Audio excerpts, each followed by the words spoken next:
Welcome back to the Toffee Blues, your source for all things Everton. I'm Connor Williams, and this is the match ratings for the players from the Man City game that finished 3-0. Got 11 got more than 11 players to go through, so I'll kick it straight off. Finished 3-0 with Haaland and Gundogan getting two, and Haaland getting one. In goal, Jordan Pickford. I'm going to give Pickford a 5. It wasn't his best game by a stretch. And I think we know that. Annoyingly, I saw loads criticize him on Twitter, and it's mad that when he makes a mistake, there's apparently everyone's there to see that. But when he's being fantastic, which he has done for the majority of this season, nobody's there to mention that. It's crazy. It's the curse of being England's number one. I'll say this. Personally, for him, I hope he stays England's number one because I think he obviously likes it. He enjoys it, blah, blah, blah. But from an Everton point of view, if you could take, Pickford's feelings out of it, if it was Ramsdale or Pope, I honestly, I think in a way that would be almost better in terms. This is like just on a selfish point because the amount of times I see Pickford make a mistake and Everton fans have to defend him to people who don't watch us week in, week out by going, he's actually really good. Like you've just watched one televised game that he makes a mistake in against Man City and you're calling him a poor keeper. And Roy Keane did it as well. And I don't think Roy Keane watches Everton's games unless they're against United or on Sky. And they're pointing out that he's a poor keeper, even though he's, predominantly doing very, very well with us. We watch him week out, week in, week out. And it's because he's got this England number one thing. They all jump on him. It's almost like a pack of wolves. They all jump on him, tear into him.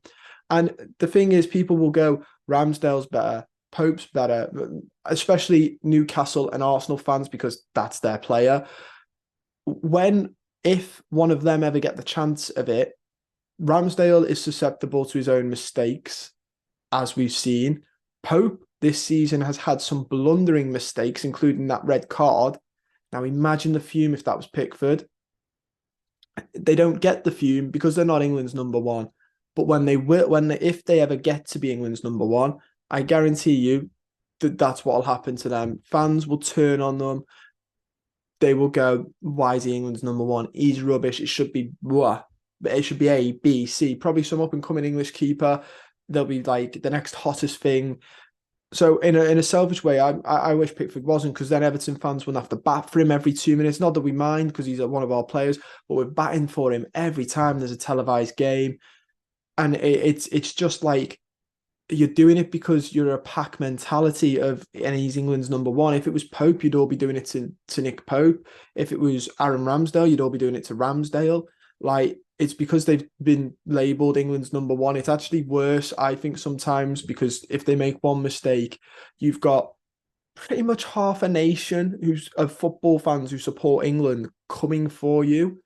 It blows my mind, and it's always the people after one televised game. They don't watch it week in, week out, so it's ill-advised. It'd be like me having an input on, I don't know what, who don't I watch a lot. I don't watch a lot of AC Milan unless it's in the Champions League. Now I've seen Tomori's stats, but it'd be like me going, Tomori doesn't.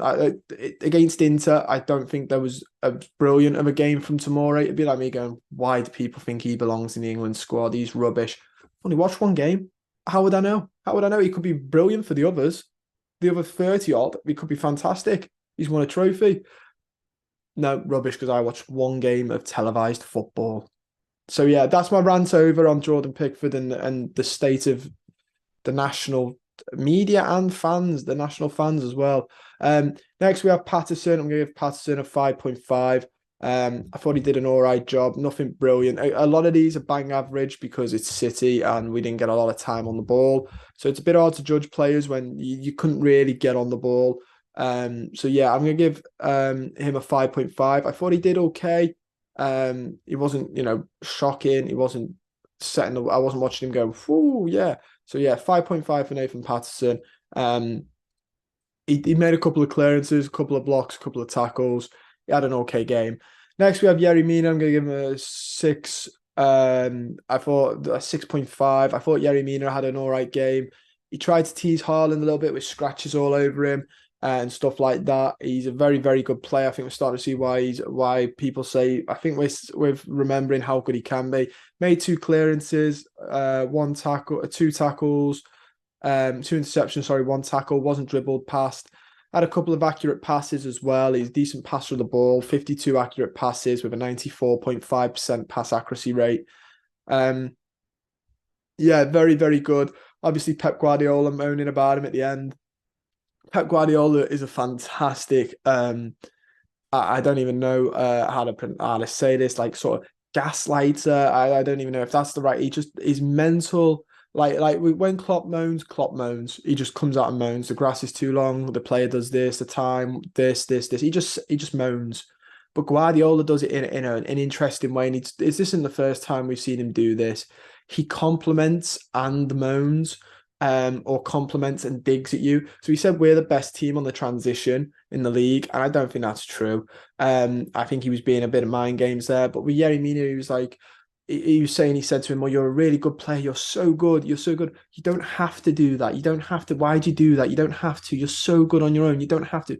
He's trying to disrupt. He just didn't like that he was disrupting Haaland, and he wasn't making it easy for City.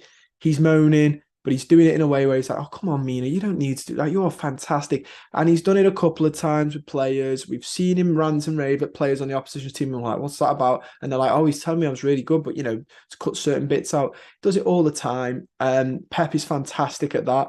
It's almost narcissistical that he does it, but I think he knows what he's doing. He compliments you, but then goes, oh, but you don't need to do that. It almost is gaslight. He goes, you don't need to do that, Yerry Mina. You don't need to wind my players up. You're a good enough player on your own. It's part of the game, getting in your opposition's head. It's part of sport. It's part of anything competitive. You can't win with on the field ability. Try and win in their heads. Try and throw the game. It's well known in all the sports, and he's trying to play 4D chess with Yerry Mina there. Yerry Mina's trying to get in Erling's head. He's trying to get in Mina's head.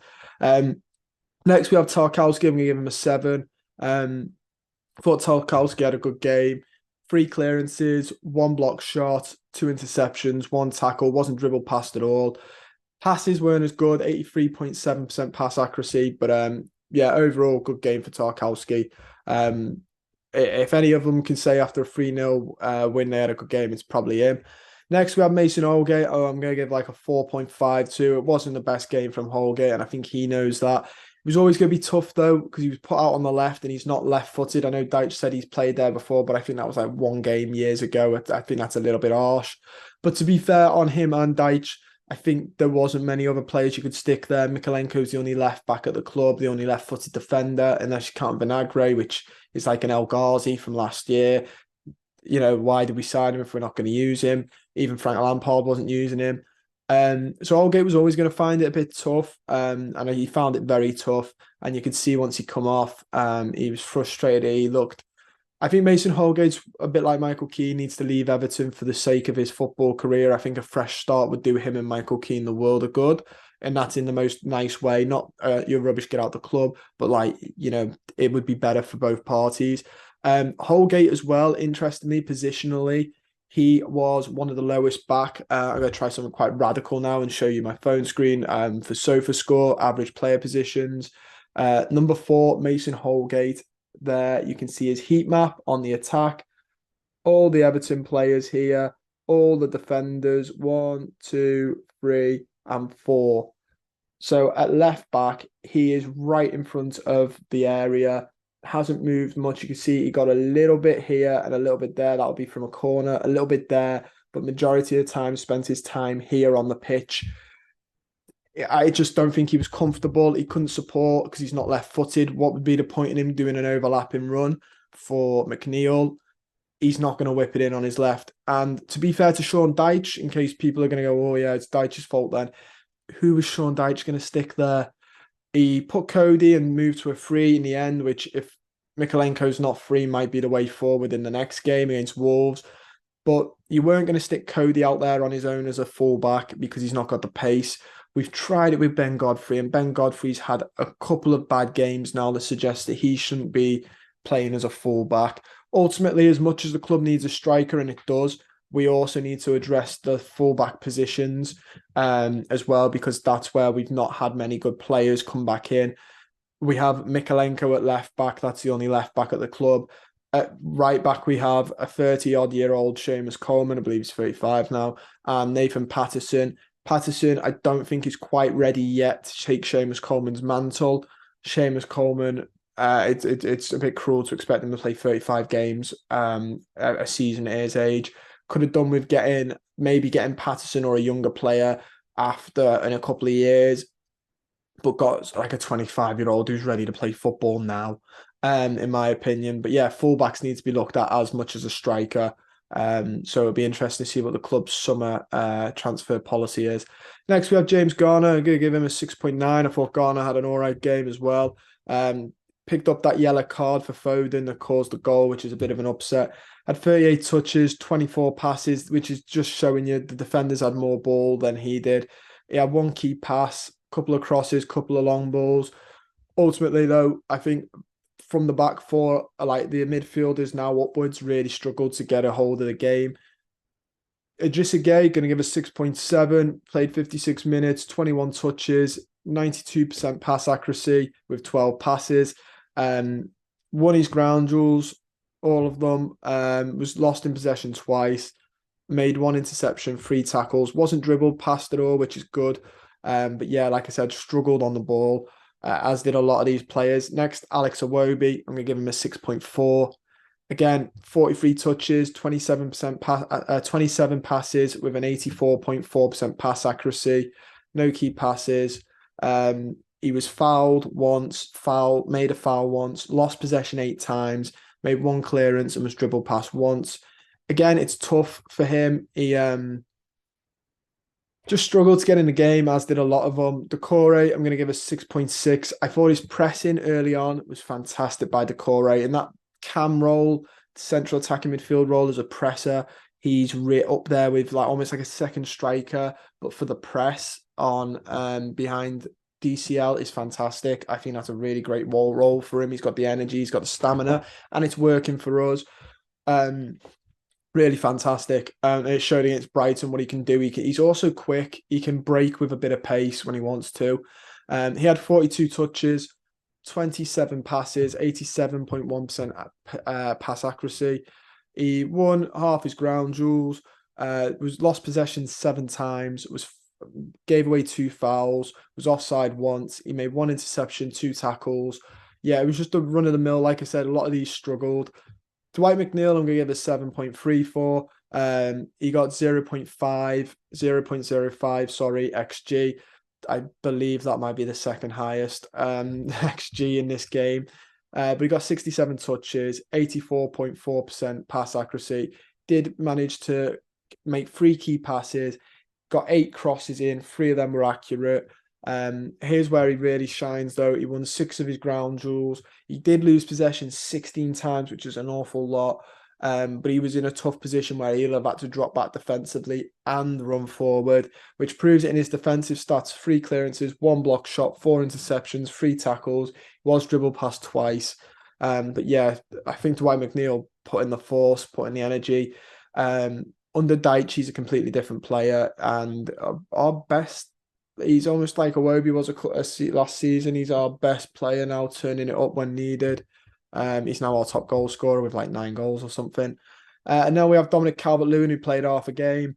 Deitch took him off from, I think it was like a groin thing. I think Deitch personally has been like, we're 2 down.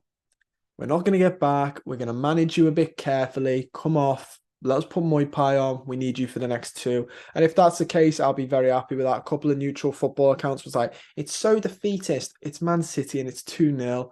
Like, we've got more winnable games coming up. Just take him off. You know, his injury record, you know, you don't want to start messing with that. Just take him off. Rest him. It's fine. Everton fans won't moan if DC like that he took him off here if Calvert-Lewin scores a winner against Wolves and against Bournemouth to keep us up. They won't, like I won't, and I know yous won't at home. So yeah, Calvert-Lewin though, I'm gonna give a 6.44. I think he really struggled. He made 12 touches, 3 accurate passes, 3 passes, 42.9% of them were accurate. 1 out of 1 long ball. I don't know who he's knocking a long ball to when he's when he's, you know, who we normally aim for. One half is ground duels, one half is aerial duels. Lost possession 5 times, made one foul, was fouled once, made 2 clearances. He just really struggled to get in the game, unfortunately. So yeah, now we're going to run through 4 of the subs. Sean Dyche, who's notoriously been doing everyone's head in for not making subs, made 4. And a lot of them before the 70th minute. So we've got Neil Moipai, who has the highest XG in the Everton squad, I believe, for this game with a 0.36. Yeah, who'd have thought it? Neil Moipai, although he does get in good positions, it's a block shot, but he does get in good positions.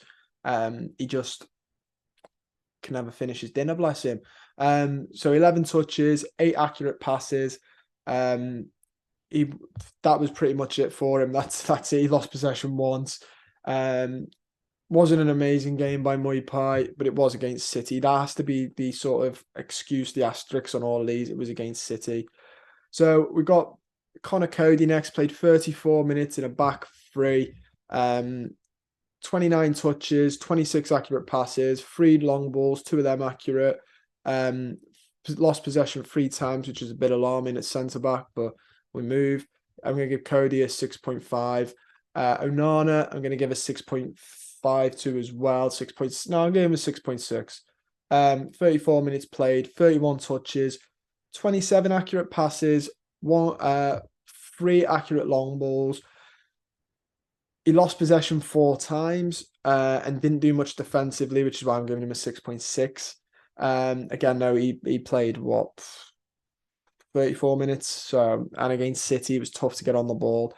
And then finally, Damari Gray. I'm going to give him a 6.6 as well. He played 14 minutes, made a dribble attempt, 2 dribble attempts. One of them was successful. 10 touches, 5 accurate passes, 1 cross that wasn't accurate, won 3 of his 4 ground duels, and that was about it. Gave him a 6.6 because it's hard to judge him on anything else, isn't it?